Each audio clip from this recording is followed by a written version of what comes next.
سلام دوستان، به کانال آینده روشن خوش آمدید. امروز ما با شما ادامه می دهیم آموزش مکالمه زبانی روسی را درس هشتم. دوستان عزیز، موضوع درس هشتم ما در درون ایرپورت می باشد. و ایروپورتو. پاساژیر: добрый день. добрый день. روز بخیر.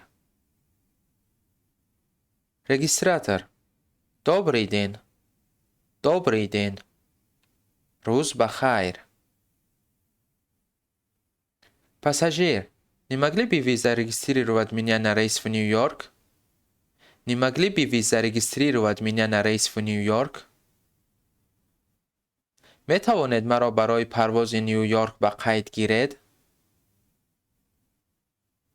Регистратор: представьте мне ваш билет и документы, пожалуйста.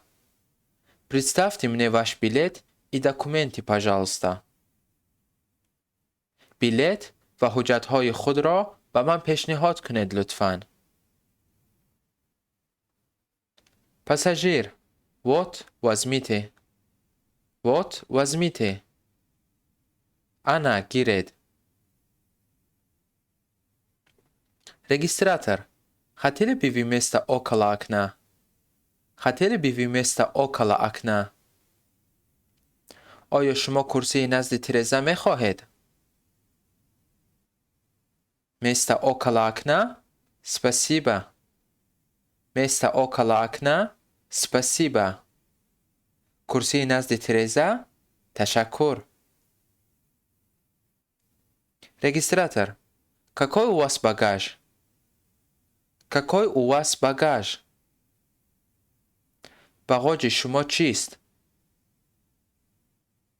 Пассажир: у меня чемодан и сумка. у меня чемодан и сумка. من چمدان و سومکه دارم. Регистратор: хорошо, это ваш посадочный билет. Выход Б прямо в этом направлении. Через пару минут будет вызван ваш рейс. Хорошего пути.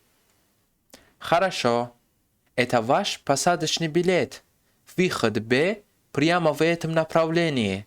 Через пару минут будет вызван ваш рейс. Хорошего пути. خب، این بیلت سواری شماست. برآمد ب راست به این سمت است. پرواز شما بعد چند دقیقه زنگ میزند. سفر خوبی داشته باشید. Пассажир: большое вам спасибо.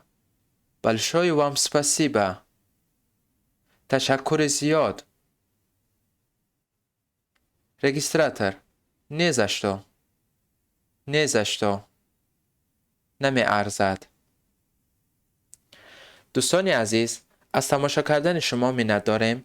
برای از درس های بعدی ما با خبر شدن به کانال ما آبونه شوید و زنگولچه را زیر کنید. تا دیدار.